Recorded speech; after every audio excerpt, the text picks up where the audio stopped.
राधे राधे, जय श्री कृष्णा। जय हो श्री भगवती आदि शक्ति की जय। आज हम श्रीमद् देवी भागवत का अध्याय का महात्म्य सुनेंगे। नवरात्रि में श्रीमद् देवी भागवत के मैं आपको प्रमुख अध्याय के महात्म्य सुनाऊंगी। व्यास जी कहते हैं कि जनमेजी पृथ्वी के भार मुक्त होने की कथा तथा कुरुक्षेत्र एवं प्रभास क्षेत्र में योग माया द्वारा सेना के संहार का प्रसंग भी मैं तुम्हें सुनाता हूँ, तुम ध्यान से सुनो। अमित तेजस्वी भगवान विष्णु यदुकुल में प्रकट हुए थे। इसके दो कारण हैं। हे मुनिवर, भृंगु का शाप एवं योग माया की प्रबल इच्छा। मेरी समझ से तो योग माया की इच्छा ही प्रधान है। पृथ्वी का भार दूर करना तो निमित्त मात्र था। योग माया का विधान मानकर भगवान विष्णु धरातल पर प्रकट हुए थे। हे राजन, मेपन और मेरापन बंधन से डालने वाली दृढ़ रस्सियां हैं। इससे न बंधकर मुक्तिकामी और भुक्तिकामी दोनों ही प्रकार के योगी उन कल्याण स्वरूपिणी भगवती जगदम्बिका की उपासना करते हैं, जिनकी किंचन मात्र भक्ति प्राप्त हो जाने पर भी प्राणी मुक्त हो सकता है। फिर ऐसा कौन पुरुष है जो उनकी उपासना न करे। किसी व्यक्ति के मन में यह आशंका भी उठती है कि भुवनेशी माँ पाही, कहूँ तो उसके मुंह से भुवनेशी इस शब्द के उच्चारण होते ही भगवती जगदम्बिका प्रकट होकर वरदान दे देती है। फिर माँ पाही कहने पर तो देने योग्य कुछ रहता ही नहीं है। हे राजन, यह जान लेना परम आवश्यक है कि विद्या और अविद्या ये दोनों रूप उन भगवती के ही हैं। विद्या स्वरूपा भगवती के प्रसाद से प्राणी का उद्धार होता है और अविद्या बंधन में डाल देती है।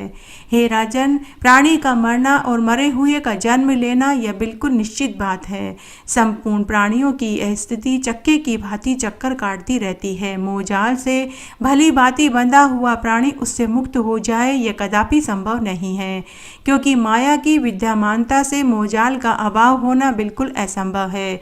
हे राजन, षष्ठी के समुचित अवसर पर जन्म लेना और निधन के अवसर पर मर जाना यह अनिवार्य नियम है।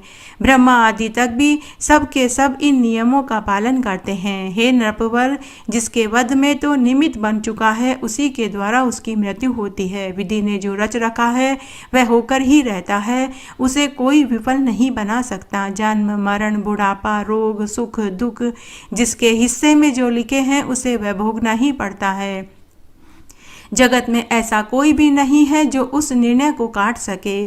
प्रमाण प्रत्यक्ष दिखाई देता है। ये महाभाग सूर्य, चंद्रमा सबको सुखी बनाने में संलग्न रहते हैं, किंतु अवसर पाकर इन्हें भी शत्रु सताते हैं। ये उसकी पीड़ा से सदा के लिए मुक्त नहीं हो सकते। हे राजन, देखो, सूर्य नंदन शनि को क्षयरोग का शिकार होना पड़ा था। चंद्रमा कलंकी होकर समय काट रहा है। इससे सिद्ध है कि महान से महान व्यक्ति के लिए भी विधि के विधान ने कुछ न कुछ लिख रखा होता है।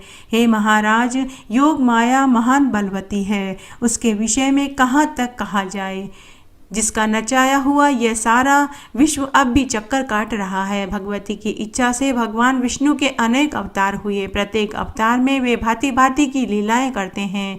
भगवान श्री कृष्ण देवताओं का कार्य सिद्ध करने के लिए मनुष्य रूप बनकर धरातल पर आए थे। उन्होंने जो कार्य किए हैं वह मैं तुम्हें संक्षेप में सुनाता हूँ, तुम ध्यान से सुनो। प्राचीन समय की बात है। यमुना के मनोहर तट पर मधुवन नाम का एक वन था। वहाँ लवणासुर नाम से विख्यात एक प्रतापी दानव रहता था। उसके पिता का नाम मधु था।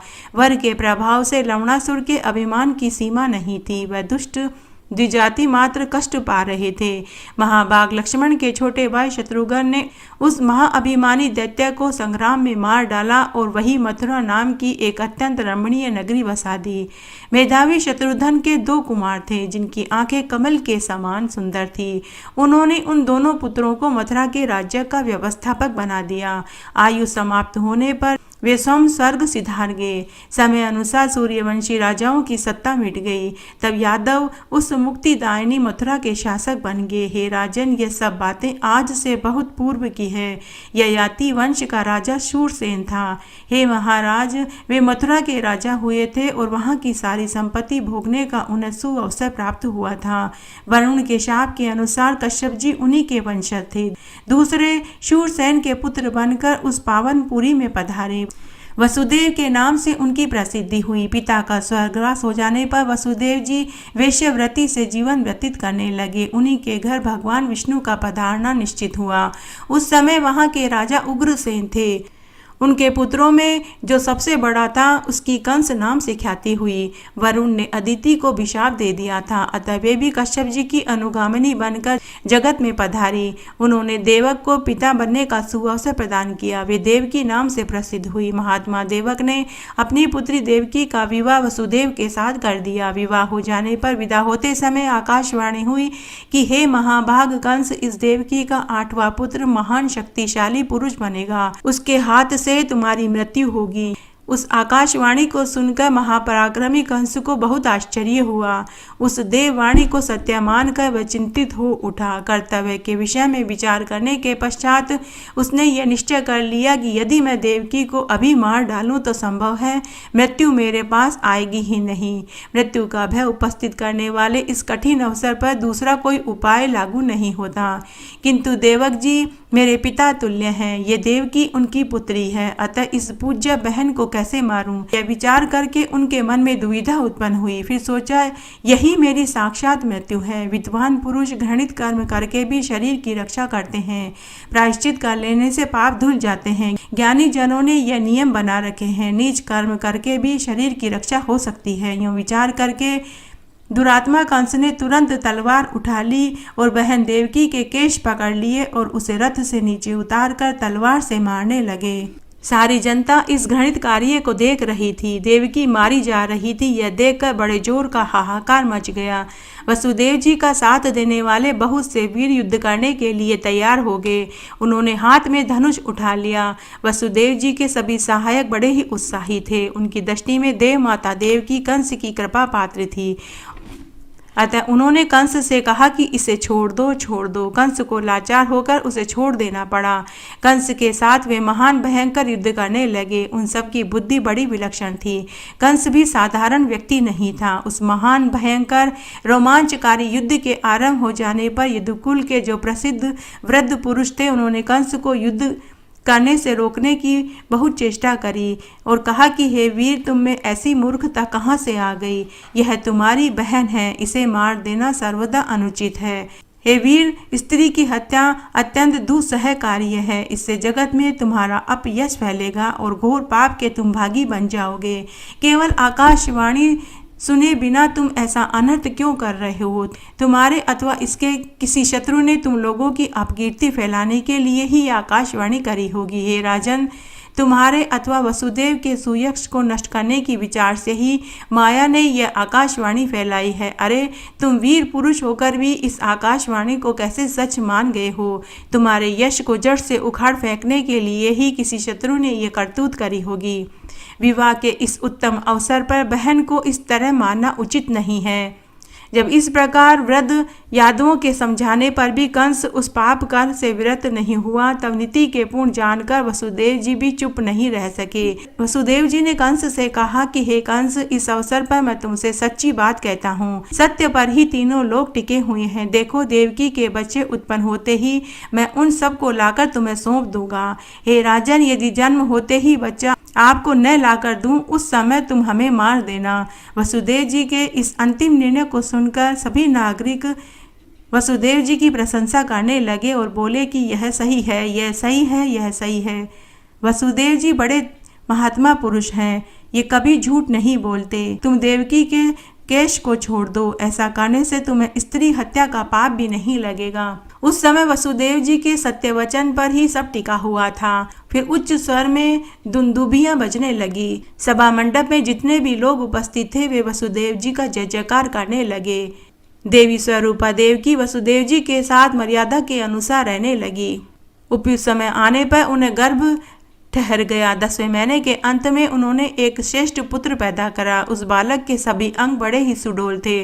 पुत्र के पैदा होते ही प्रसिद्ध सत्यवादी वसुदेव जी ने भाभी को प्रधान मानकर देव माता देवकी से कहा कि वामोरु, मैं पुत्र समर्पण की प्रतिज्ञा कर चुका हूँ। यह बात तुमसे छिपी नहीं है। हे महाभागे, उस समय की कठिन परिस्थितियों में प्रतिज्ञा करके ही मैंने तुम्हें बचाया है। अतः सुंदर चोटी से शोभा पाने वाली हे प्रिय, तुम्हारे चचेरे भाई कंस को मुझे ये पुत्र सौंपना होगा। संपूर्ण प्राणी काल के पाश में जकड़े हुए हैं। अपना किया हुआ कर्म फल उन्हें भोगना ही पड़ता है, चाहे वह कर्म शुभ हो या अशुभ हो।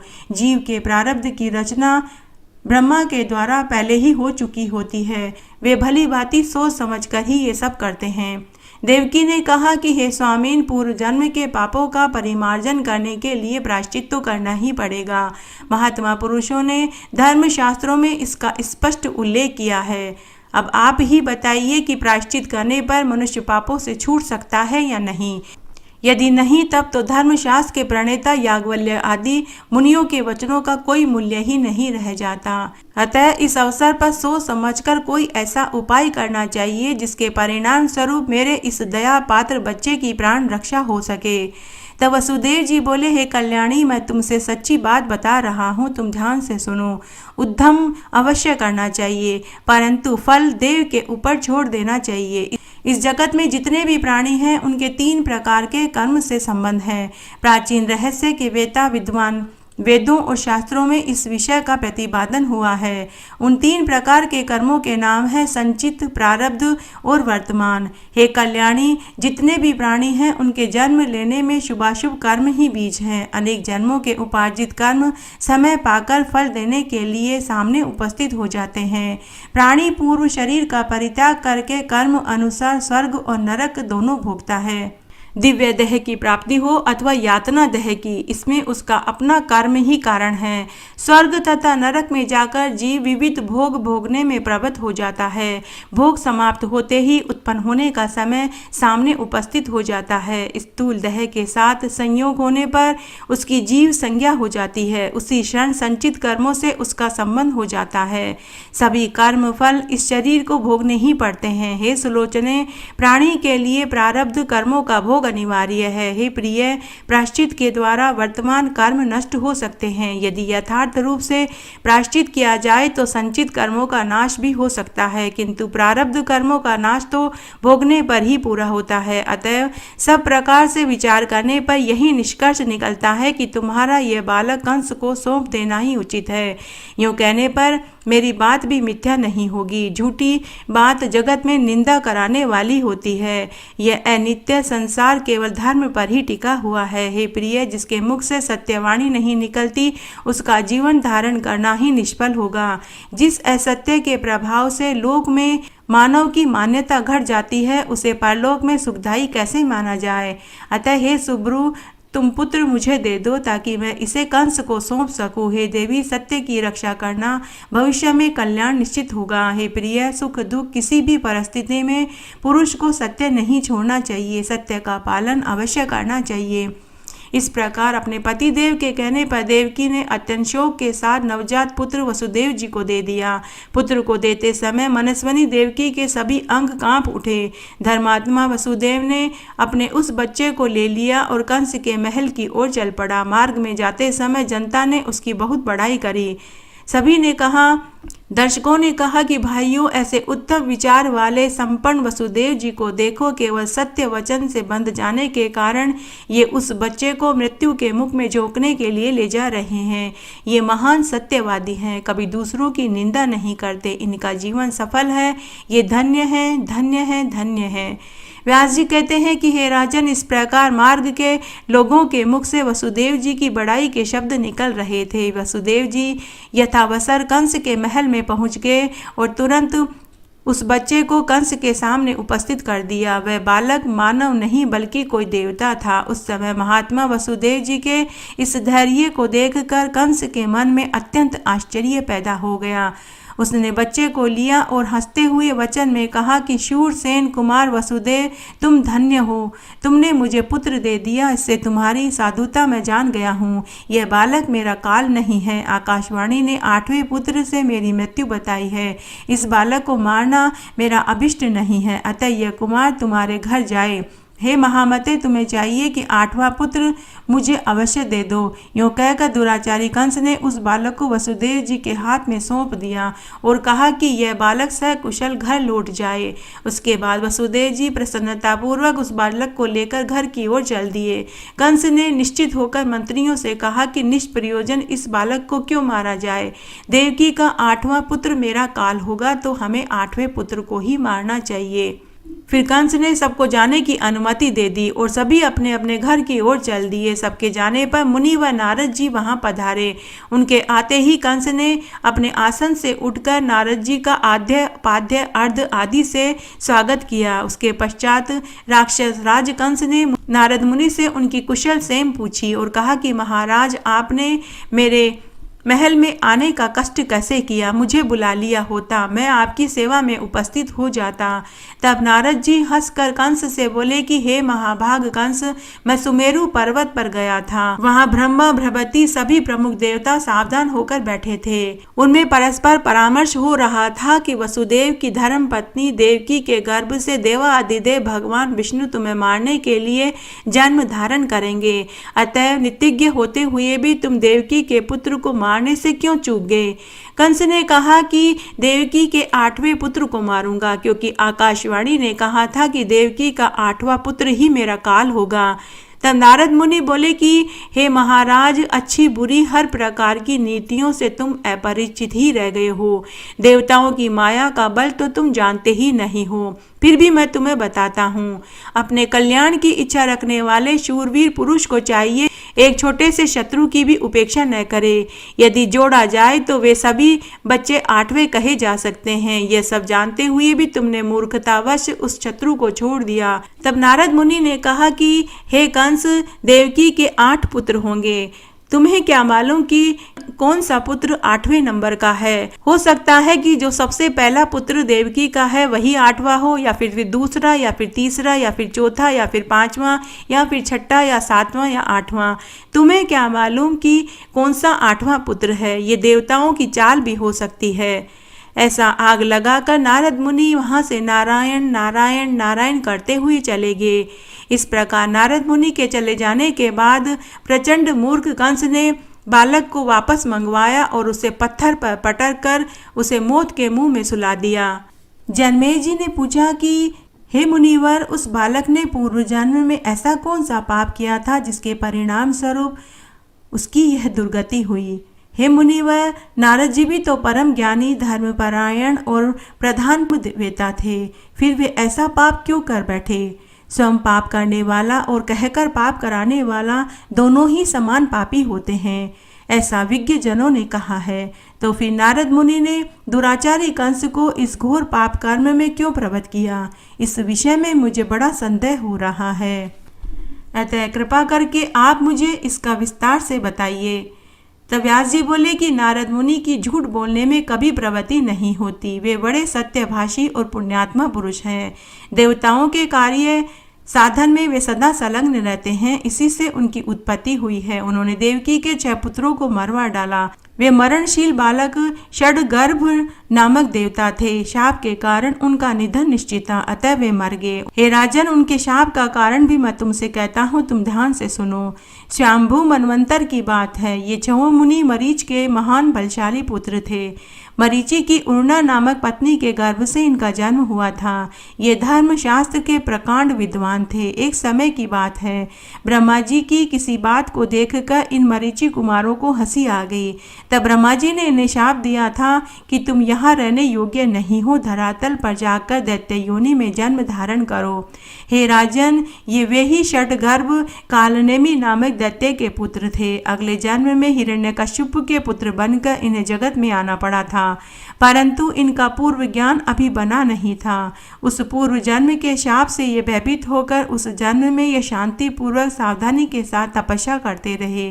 तब इन षडगर्भ पर प्रसन्न होकर ब्रह्मा जी वर देने को प्रस्तुत हो गए। ब्रह्मा जी बोले कि हे महाभाग, तुम मेरे कृपा पात्र पुत्र हो। पूर्व काल में मैंने तुम्हें शाप दिया था, किंतु अब मैं तुमसे प्रसन्न हूँ और तुम्हें अभिष्ट वर मांगने के लिए कहता हूँ। व्यास जी कहते हैं कि ब्रह्मा जी के वचन सुनकर षड्गर्भों का मन प्रसन्नता से भर गया। वे अपना कार्य सिद्ध करने में तत्पर हो गए, अतः सबने अपना अभिलषित वर मांगा। षड्गर्भों ने कहा कि हे ब्रह्मा जी, यदि आप प्रसन्न हैं और हमें वर देना चाहते हैं तो हमारी इच्छा है कि जितने भी देवता, मानव, महोरग, गंधर्व, सिद्धेश्वर हैं उन सब से हम अवध्य हो जाएं, उसमें से कोई भी हमें न मार सके। व्यास जी कहते हैं तब ब्रह्मा जी ने षड्गर्भों से कहा कि तुम्हारी यह अभिलाषा पूर्ण होगी। हे महाभागो, अब तुम जा सकते हो। मेरी वाणी अमोघ है, इसमें कोई संशय नहीं है।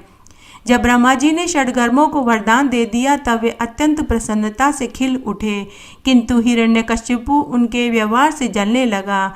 उसने कुपित होकर कहा कि हे पुत्रों, तुमने मुझको छोड़कर ब्रह्मा को प्रसन्न करने की चेष्टा करी। ऐसे बलशाली वीर होते हुए भी तुमने वर पाने के लिए उनकी स्तुति करी और मेरे स्नेह को तुमने ठुकरा दिया। इसके फलस्वरूप अब मैं तुम्हारा त्याग कर देता हूँ। तुम पाताल में चले जाओ।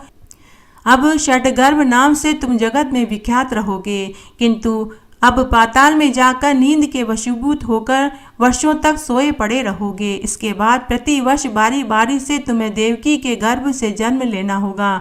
तुम्हारा पिता कालनेमी उस समय कंस नाम से प्रसिद्ध होगा और उत्पन्न होते ही वह तुम्हें मार डालेगा। व्यास जी कहते हैं कि हिरण्यकश्यपु के इस प्रकार शाप देने से उन षड्गर्भों का बार बार देवकी के गर्भ से उत्पन्न होना और कंस के द्वारा मारा जाना यह पहले से ही निश्चित था। सातवीं बार शेष जी अपने अंश से देवकी के गर्भ से पधारे। संयोगवश उस गर्भ का स्त्राव हो गया। योग माया ने बलपूर्वक उस गर्भ को खींचकर रोहिणी के गर्भ में स्थापित कर दिया। 5 महीने पर यह गर्भ गिर गया। यह बात सबको मालूम हो गई कि देवकी का गर्भपात हो गया है। यह बात कंस को भी ज्ञात हो गई। यह समाचार उस दुरात्मा के लिए बड़ा ही सुखप्रद था। यह सुनकर वह आनंद से भर गया। देवकी के 8वें गर्भ में स्वयं भगवान पधारे। देवताओं का कार्य सिद्ध करने के लिए उनका भूमि पर आना पहले से ही निश्चित था।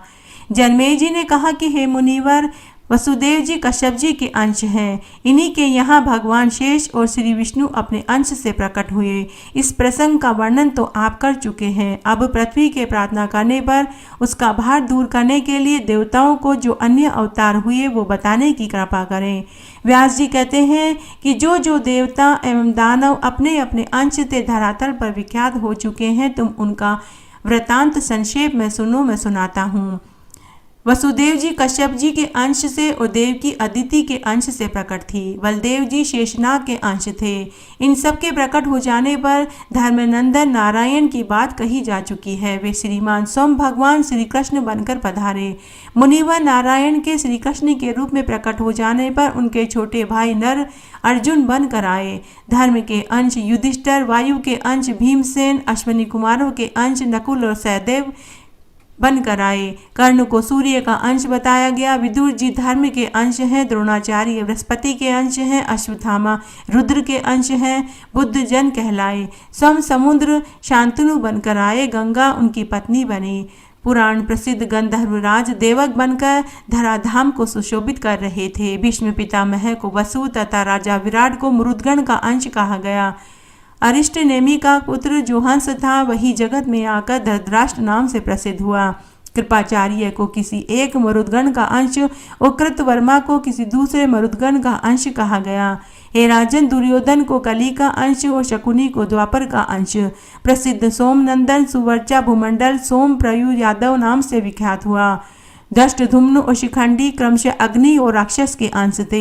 प्रद्युम्न सनत कुमार के अंश कहे गए। द्रुपद वरुण के अंश कहे गए। स्वयं भगवती लक्ष्मी द्रौपदी बनकर जगत पर पधारी थी। द्रौपदी के 5 पुत्र विष्णुदेव के अंश कहे गए। सिद्धि, धृति, मति ये तीनों देवियां कुंती, माद्री और गांधारी के रूप में आकर भूमंडल की शोभा बनी, जिन्हें भगवान श्री कृष्ण की धर्मपत्नी बनने का सौभाग्य प्राप्त हुआ। वे सभी स्वर्ग की दिव्य रमणियां थीं। इंद्र के संपर्क में रहने वाले सभी उनकी प्रेरणा से धरातल पर आकर दुराचारी नरेश बने। शिशुपाल हिरण्यकश्यपु का अंश था। विप्रचिति जरासंध तथा प्रहलाद शल्य बनकर आया। कालनेमी कंस हुआ।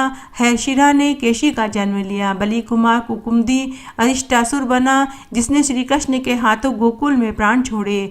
अनुहाद दृष्टकेतु बना। भगदत्त भास्कर लंब ने प्रलंबासुर का शरीर पाया। खर धेनुकासुर हुआ। वाराह और किशोर नामक जो अत्यंत भयंकर दैत्य बने। ये धरातल चाणूर और मुष्टिक नामक प्रख्यात पहलवान हुए। दिति का पुत्र जो अरिष्टासुर था, कुवल या पीड़ हाथी के नाम से विख्यात हुआ। बलि की पुत्री पूतना बनी। उसका छोटा भाई बकासुर कहलाया। यम, रुद्र, काम, दोष, इन चारों के अंश से महाबली अश्वत्थामा का जन्म हुआ।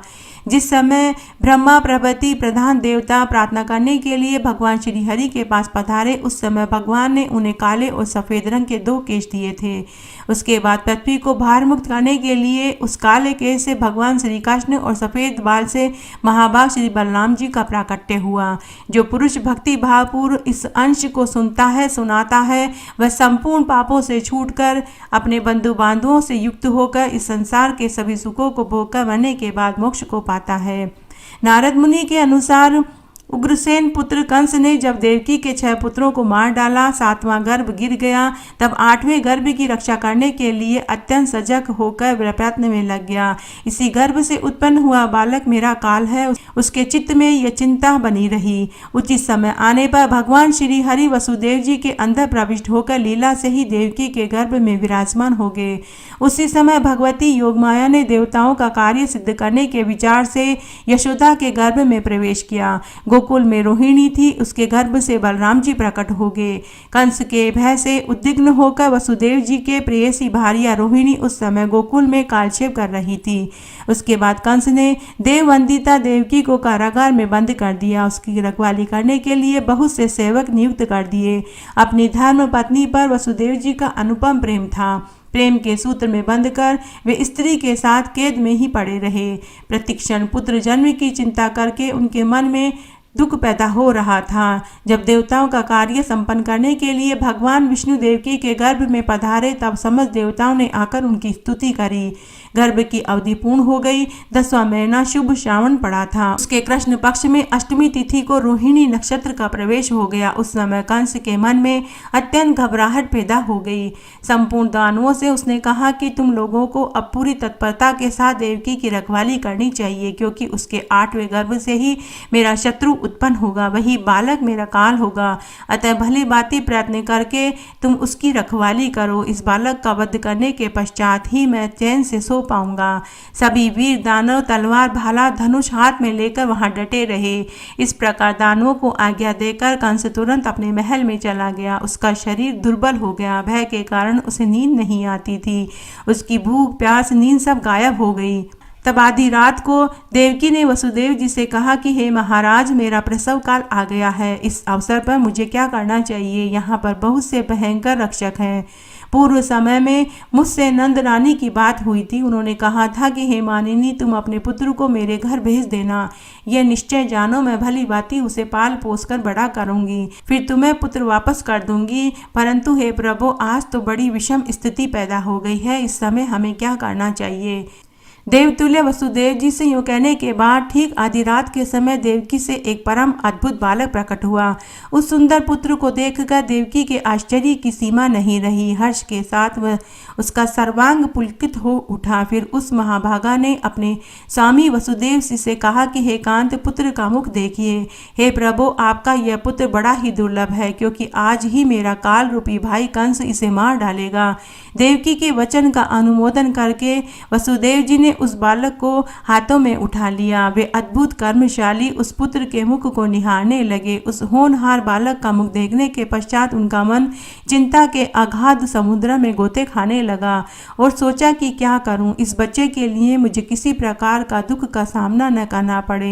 वसुदेव जी व्याकुल होकर सोचने लगे। इतने में ही वहां आकाशवाणी हुई। वसुदेव जी को संबोधित करते हुए आकाशवाणी ने कहा कि हे वसुदेव, तुम इस बालक को लेकर अभी गोकुल में चले जाओ। जाओ।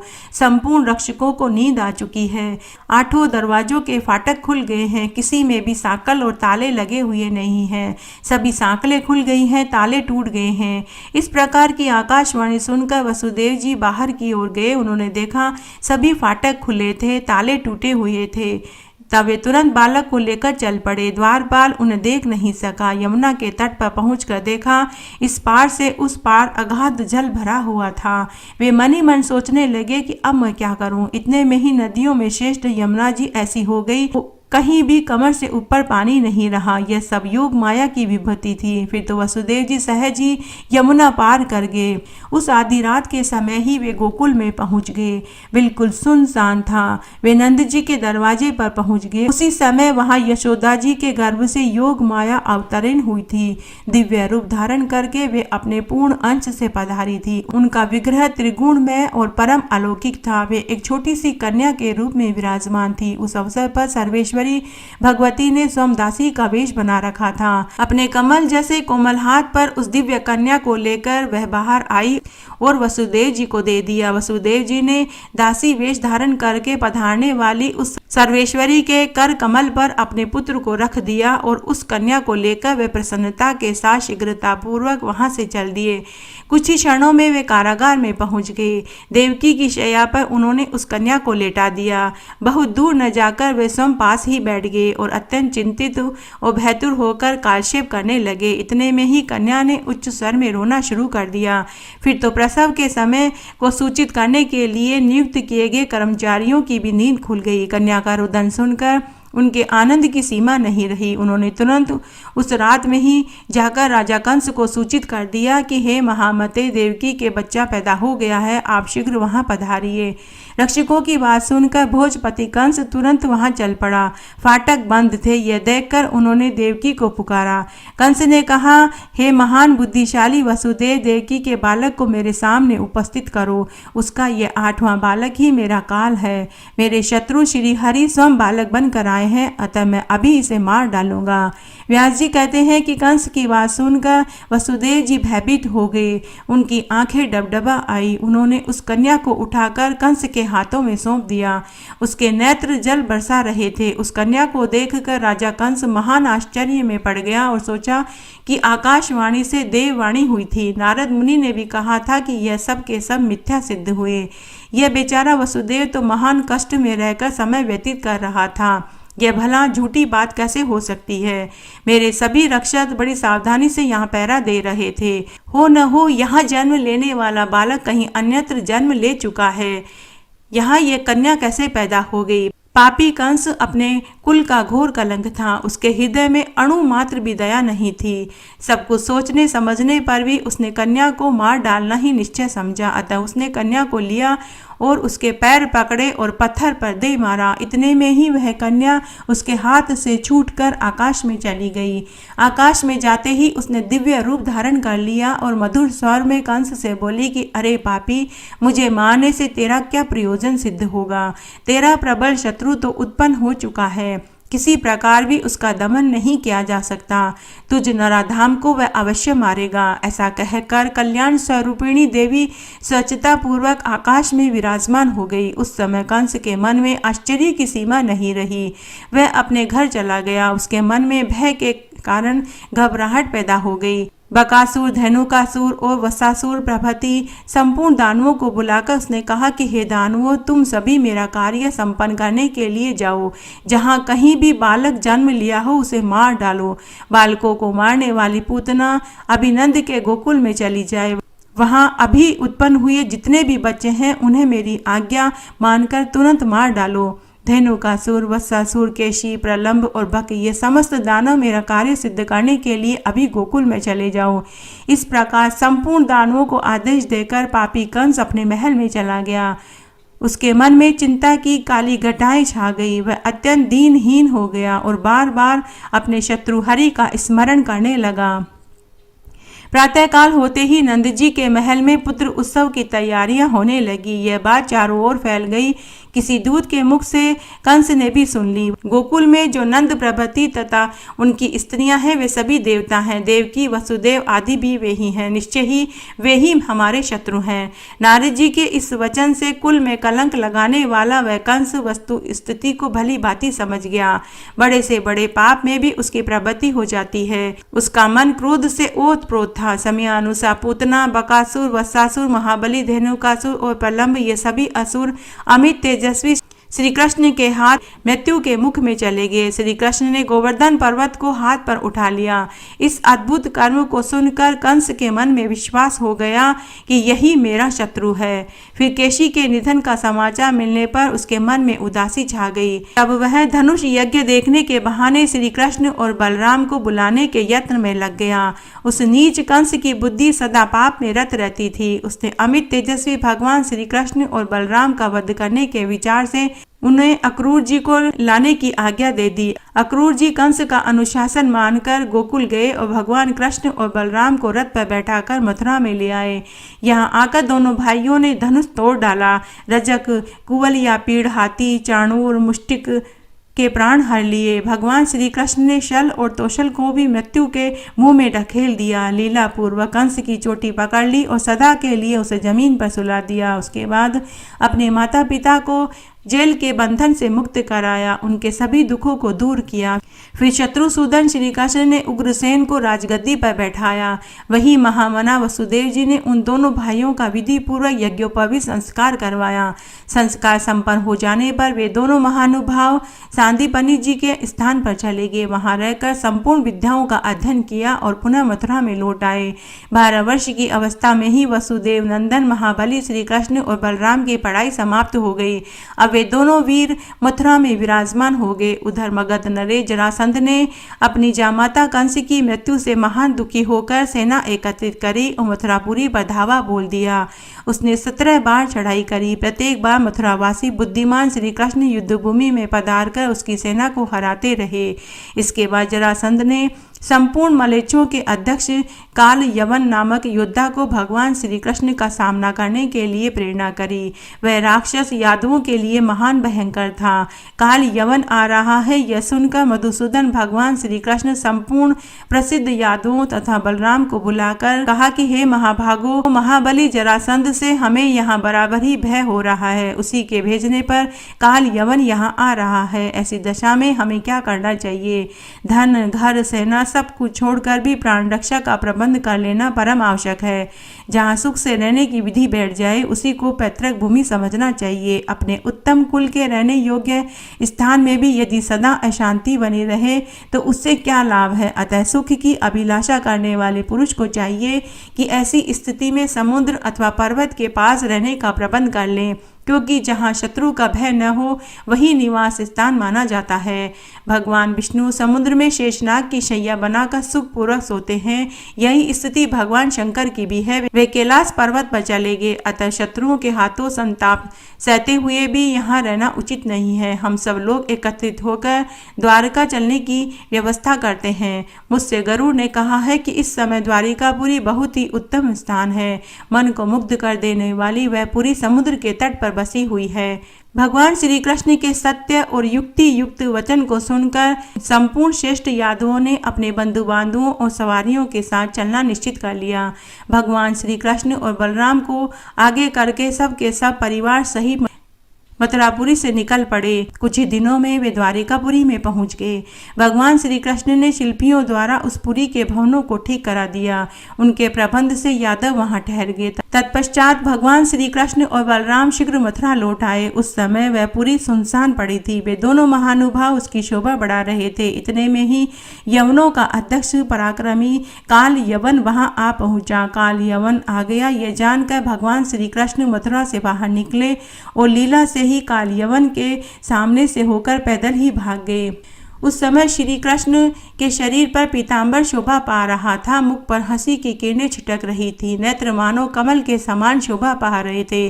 उन्हें सामने से भागते देखकर दुराचारी काल यवन भी अनाप शनाप बकता हुआ पैदल ही भागने लगा। अब भगवान श्री कृष्ण और काल यवन वहां पहुंचे जहां महान प्रतापी राजश्री मुचुकुंद सो रहा था। राजश्री मुचुकुंद को देखकर भगवान वहीं अंतर्ध्यान हो गए। काल यवन भी वहीं पहुंच गया। फिर उसने देखा कि कौन सो रहा है। उसने सोचा कि यह श्री कृष्ण सो रहा है, अतः उसने राजश्री पर पैर से प्रहार करना शुरू कर दिया। तब महाबली मुचुकुंद की नींद टूट गई। क्रोध से उसके नेत्र लाल हो गए। उसकी दृष्टि पड़ते ही काल यवन जलकर भस्म हो गया। काल यवन को भस्म कर देने के पश्चात राजश्री मुचुकुंद को कमल लोचन भगवान श्री कृष्ण के दर्शन प्राप्त हुए। वे भगवान के चरणों में मस्तक झुकाकर वन की ओर चल पड़े। श्री कृष्ण ने बलराम को साथ लेकर द्वारिका के लिए प्रस्थान किया। द्वारिका आकर भगवान उग्रसेन को वहां का राजा बनाया और सम इच्छा अनुसार विचरण करने लगे। रुक्मिणी के विवाह का स्वयंवर सजा था। शिशुपाल से विवाह की बात निषिद्ध हो चुकी थी, परंतु भगवान श्री कृष्ण उन्हें हर कर ले आए। उन्होंने रुक्मिणी के साथ विवाह कर लिया। उसके बाद जामवंती, सत्यभामा, मित्रविंदा, कालिंदी, लक्ष्मणा, भद्रा, नागनजिति प्रभृति दिव्य देवियों की बारी बारी से पाणिग्रहण संस्कार किया। हे राजन, इस प्रकार उनकी 8 पत्नियां हुई। वे सभी अप्रतिम सुंदरियां थीं।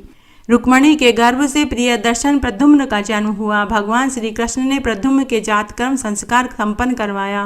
प्रद्युम्न प्रसव घर में थे। पराक्रमी शंबरासुर वहां से उन्हें हर कर ले गया। उसने प्रद्युम्न जी को अपनी नगरी में ले जाकर मायावती के पास रहने की व्यवस्था कर दी। इधर पुत्र का हरण देकर भगवान श्री कृष्ण का मन अत्यंत उद्विग्न हो गया। ऐसी दशा में उन्होंने भक्ति भाव पूर्वक भगवती की शरण ली, जिन्होंने वत्रासुर आदि दैत्यों को मार डाला था। उसके बाद भगवान ने योगमाया की उत्तम स्तुति करी। व्यास जी कहते हैं कि भगवान श्री कृष्ण के लिए कोई काम भी असाध्य नहीं है। उनके इस प्रकार स्तुति करने पर भगवती जगदम्बिका उनके सामने प्रकट हो गई और जगत गुरु श्री कृष्ण के प्रति अपना अभिप्राय उन्होंने व्यक्त किया। देवी ने कहा कि हे देवेश्वर, शोक मत करो। यह पूर्व जन्म का शाप है जो इस रूप में तुम्हारे सामने उपस्थित हुआ है। उसी के परिणाम स्वरूप शंबरासुर ने तुम्हारे पुत्र को बलपूर्वक हर लिया है। अतः अधीर होना ठीक नहीं है। 16 वर्ष का हो जाने पर तुम्हारा वह पुत्र शंबरासुर को बलपूर्वक मारकर स्वयं ही घर आ जाएगा। मेरे प्रसन्न हो जाने पर किसी भी स्थिति में संशय करना अनुचित है। इस प्रकार कहकर प्रचंड पराक्रम से संपन्न भगवती चंडिका अंतर्ध्यान हो गई। इस तरह आज हमने श्रीमद् देवी भागवत का प्रमुख अंश के अध्याय सुने। आशा करती हूँ यह आपको जरूर पसंद आएगा। मेरे साथ बने रहने के लिए आपका धन्यवाद। आगे आने वाली कथा कहानी के लिए भी आप इसी तरह मेरे साथ बने रहें। धन्यवाद।